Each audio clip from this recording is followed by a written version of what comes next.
ဟုတ်မင်္ဂလာပါကျွန်တော်နာမည်ကောင်းစံပါဗျကျွန်တော်တော့လောလောဆယ်ပမာကြီးမှာဒီ Promise International School တွေတည်ထောင်ထားပြီးတော့အခု brand နေရပါတော့ဟုတ်ကဲ့ပါဗျ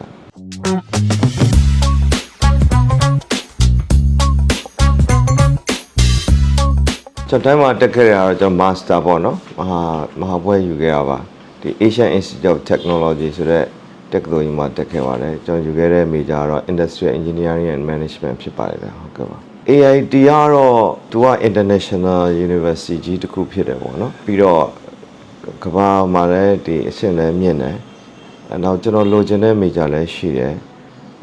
နောက်ပြီးတော့ခါကျတော့ကျွန်တော် scholarship လည်းရတယ်ပေါ့နော်အဲ့တော့အကြောင်းမျိုးမျိုးနောက်ပြီးတော့ကျွန်တော်တက်တဲ့အချိန်မှာကျွန်တော်အမျိုးသမီးကအဲ့ဒီ AIT ထဲမှာအလုပ်လုပ်နေပြီဆိုတော့နေထိုင်ရအစားအလုံး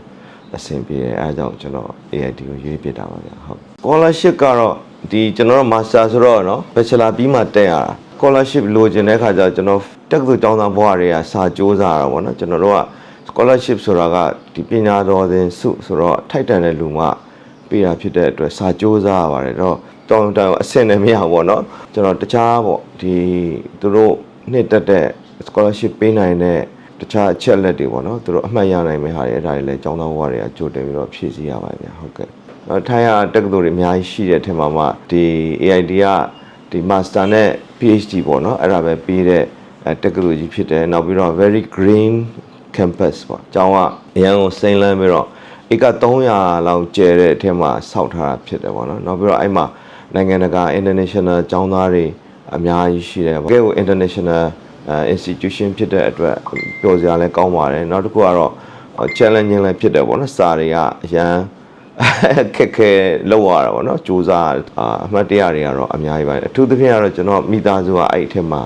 နေတယ်လေကျွန်တော်ကျောင်းတက်နေတဲ့အကျောင်းမတက်ခင်မှာပဲကျွန်တော်သားကလေးမွေးတော့ကျွန်တော်သားမွေးတော့ကျောင်းတက်တဲ့ချိန်လုံးမှာလည်းကလေးထိန်းနဲ့ကျောင်းတက်တာအမှတ်တရတွေပါအများကြီးပါခက်ခဲစိန်ခေါ်မှုကတော့နှစ်ခုပြောချင်ပါတယ်တစ်ခုကတော့တင်ယူရေးမှာကျွန်တော်တို့ကဗမာပြည်မှာကတက္ကသိုလ်ရောက်တာတော့မှကိုယ့်ကိုစာဖတ်တဲ့အလေးထားအားနေတယ်နောက်တစ်ခါကိုယ့်ကိုတင်ယူတဲ့အလေးထားအားနေတယ်အဲ့တော့ဆရာသင်ပြီးတော့မှပဲကျွန်တော်တို့လက်ချက်လိုက်ပြီးတော့ဆရာရှင်းပြရရင်နားထောင်ပြီး tutorial တွေလုပ်ပြီးတော့စာမွေးဖြည့် practical လုပ်ပေါ့နော်အဲ့တော့ဟိုရောက်တဲ့ခါကျတော့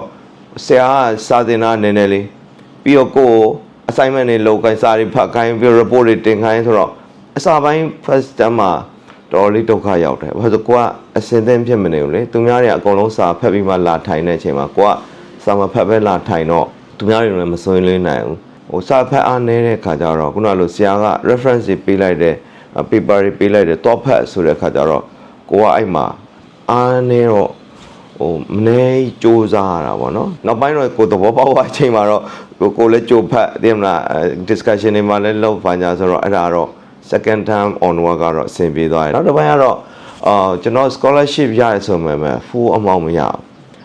60% ပဲရတယ်ကျွန်တော်5 terms ဆို3 terms ရတယ်2 terms မရဘူးဆိုတော့2 terms ဒေါ်လာ1000လောက်ရှိတယ်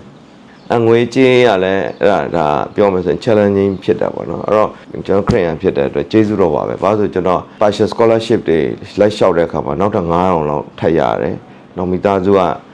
ထောက်ပံ့တယ်နောက်ထပ်9000လောက်ဆိုတော့အကျွေးကင်းကင်းနဲ့ကြောင်းပြီးသွားတာပေါ့နော် challenging ပါဟုတ်ကဲ့ပါကျွန်တော်ကကြောင်းတက်ပြီးတော့လုပ်တဲ့အလုပ်ကကျွန်တော်လေ့လာတဲ့ဟာပဲကျွန်တော် engineering လေ့လာတယ်ကျွန်တော်ရဲ့လက်တွေ့တကယ်လုပ်တဲ့အခါမှာဒီ engineering ကျွန်တော်လေ့လာခဲ့ဟာတွေပဲလက်တွေ့တုံးချခဲ့တာဖြစ်တယ်ပေါ့နော်ကနဦးပေါ့ကုမ္ပဏီမှာလုပ်တော့အခြေခံပါသွားတဲ့အခါကျတော့စူးစမ်းအားထုတ်မှုမှာနည်းနည်းအရာထင်တယ်လို့ပြောရမှာပေါ့ဒါက engineering ကုမ္ပဏီမှာလုပ်တဲ့အပိုင်းဒီဘက်ကျတော့ကျွန်တော်ကဟို engineering လုပ်တယ်စုံခွာပြီးတော့ပညာရေးလုပ်တာဟုတ်အကုန်အစ်စ်ပို့ပြီးတော့ challenging ဖြစ်တာပေါ့ဆိုလိုတာတကယ်တော့စီးပွားရေးဘာပဲလုပ်လေအောင်မြင်မှုဆိုတာကယုံကြည်မှုတည်ဆောက်ရတာပဲအဲ့တော့တဖြည်းဖြည်းနဲ့လူတွေကကိုယုံကြည်လာကိုယ့်ရဲ့ပညာရေးယုံကြည်လာတဲ့ခါမှာတော့အောင်မြင်လာတာပဲအဲ့တော့ဟိုတခါလေးမှာကျွန်တော်တို့ဖီးမတူပြောင်းရတာရှိတယ်ဒါပေမဲ့လည်းစူးစမ်းပြီးတော့ပြောင်းရတာပေါ့နော်ပညာရေးကတော့ဗမာပြည်မှာပဲတက်ထိုင်းမှာပဲတက်ပညာရေးကတော့ပေးဖို့စူးစမ်းကြရပဲလေဒါပေမဲ့ယူတဲ့ပုံမှာအများကြီးမှုတည်တယ်လို့ရေကန်မြေကန်လဲလိုတာပေါ့ဆိုလိုတော့ကဟို resource တွေများဆန်းရှိဖို့လိုတယ်ပညာရေးဆိုတာလေနောက်ခုနကလိုကျောင်းပြီးသွားတဲ့ခါမှာလည်းလက်တွေ့လုပ်ဖို့အတွက် ဒါကလည်းအရေးကြီးတာပဲအဲ့တော့ဘာမှကျင်လဲဆိုတော့ကိုယ်ဝမ်းစာကိုဖြည့်ဖို့လိုတယ်ဆိုလိုတာခုနလိုကျွန်တော်ပေါ့ဟိုကျောင်းမှာတော့ဟိုအစင်သိမ့်မဲ့သွားထိုင်တဲ့အကျင့်မျိုးတွေကိုအခုတည်းကကျွန်တော်တို့ဟိုစူးစမ်းပြီးတော့ပြင်ပေါ့နော်နောက်ပြီးတော့စာတင်တဲ့ခါမှာလည်းဟိုဒီတိုင်းပဲနားထောင်နေရမျိုးထက်ပါဝင်ဆွေးနွေးတာမျိုးနောက်တော့လူမှုရေးပေါ့နော်ကျွန်တော်အသင်းအဖွဲ့တွေမှာလည်းပါဝင်တာမျိုးနောက်မိတ်ဆွေအပေါင်းအသင်းများအောင် networking ပေါ့ဒါလည်းသူကပညာရေးတက်တယ်ဆိုတာကဟိုပညာ academic တခုတည်းအတွက်လည်းမဟုတ်လေ networking လည်းချဲဖို့လိုတယ်ဘာလို့ဆိုတော့ဒါတွေကဟိုကိုလုပ်ငန်းလုပ်တာအလုပ်ရတာပဲဖြစ်ဖြစ်ပေါ့နော်အဲ့ဒါ information ဒါကအရင်ရေးကြည့်တယ်အဲ့တော့စူးစမ်းပါဒီလူမှုရေးလဲပါဝင်မှာအထူးသဖြင့်တော့ကိုယ့်ဘက်ကပေးဆက်ဆရာရှိရတယ်ပေါ့နော်ပေးဆက်ပါအဲ့တော့ကိုရယူဖို့အချိန်ရှိတဲ့ခါကျတော့လည်းရယူရမှာပေါ့ဟုတ်ကဲ့ပါပညာရေးပြပွဲကျွန်တော်လှုပ်လာတာဒါဒီနေ့ဒီတစ်ခေါက်နဲ့ဆို10ချိန်ရှိပြီပေါ့နော်ပွဲတိုင်းလဲကျွန်တော်တို့အောင်မြင်တယ်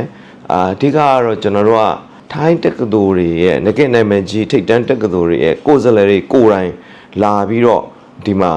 ရောက်လာပြီးတော့ဗမာမိဘတွေဗမာကျောင်းသားတွေနဲ့တွေ့ဆုံတာပေါ့နော်တွေ့ဆုံတဲ့အတွက်ကိုသိချင်တာတွေအကုန်လုံးမေးလို့ရတယ်တိုင်းတက္ကသိုလ်က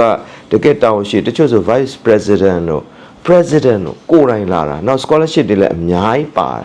အဲ့တော့သူတို့နဲ့တူယူလာပေါ့နော်သတင်းတွေယူလာဖြစ်တဲ့အတွက်ဒီလိုပွဲမျိုးကလက်မလွတ်တဲ့ပွဲဖြစ်တယ်နောက်တစ်ခါကိုမိဘတွေကျောင်းသားတွေပေါ့နော်တက္ကသိုလ်ကလူတွေနဲ့ကိုယ်တိုင်တွေ့ခွင့်ရတဲ့အခွင့်အရေးဖြစ်တဲ့အတွက်လာကြပါကိုယ်တိုင်လေ့လာကြပါမေးကြပါအစုံစမ်းကြပါတခါတည်းလဲရှောက်လို့ရတယ်အဲ့တော့တခါတည်းလဲရှောက်ကြပါလို့မှားချင်ပါတယ်ဟုတ်ကဲ့ပါကျေးဇူးပါ